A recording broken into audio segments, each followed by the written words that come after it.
Hello everyone, welcome back to our YouTube channel.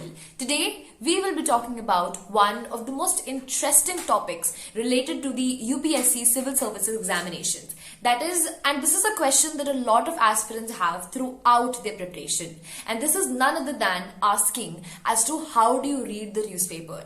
As I've already mentioned in a lot of my videos, and I'm pretty sure that you must be following them as well, you would notice that newspaper reading is something which is of crucial importance when it comes to the IAS paper, because even if we talk about the toppers of the previous toppers of the IAS exam, they have mentioned specifically that almost 70% of the paper comes directly from your newspapers, right? Because what happens is you already have your static part, and then you have your dynamic part, which is your current affairs and things which are updated time to time, like even while I'm talking to you right now, right? So when they ask questions in your UPSC exam, they basically connect the static part to the dynamic.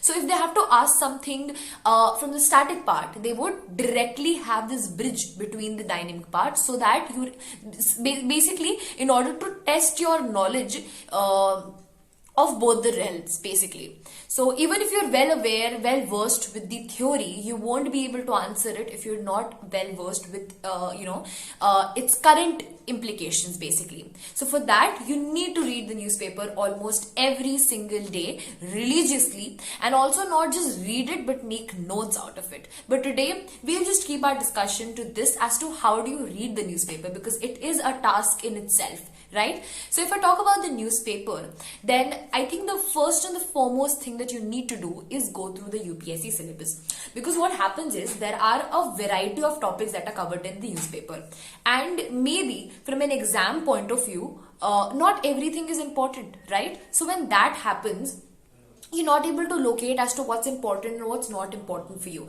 So in order to make that thing easier, you have your UPSC syllabus to refer, which will tell you as to the specifications of the range of the topics which are there.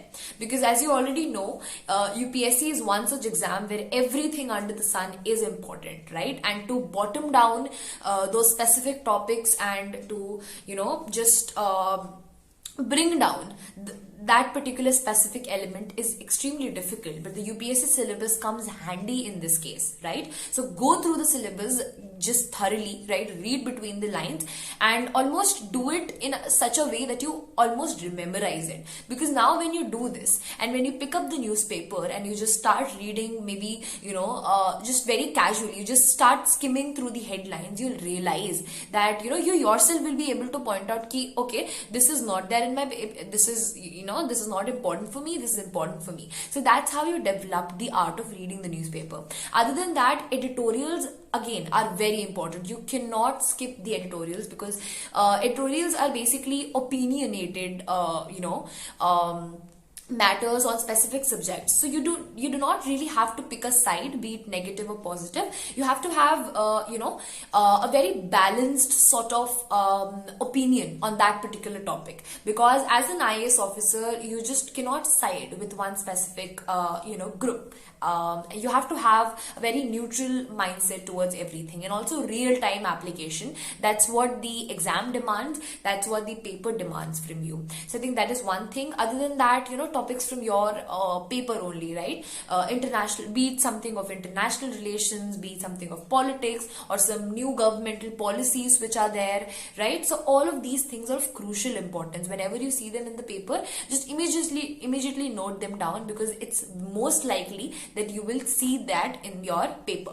Other than that, you can actually skip the celebrity related news if it's not very if it's not very important, because that's one area that is certainly avoided by UPSC, so you can skip that maybe. But other than that, go through the newspaper, go through the syllabus, and then you'll be able to read your newspaper very effectively. Trust me on this when I say this, that the UPSC syllabus is one handy piece of information in your hands. It's one of the biggest resources UPSC aspirant can have. So these were the tips and tricks as to how you should read the newspaper for the preparation of UPSC. I would like to wish all the aspirants a huge all the best, and for more such educational content, stay tuned, share it with your friends, and like and share as well. Thank you, and I'll meet you in the next video.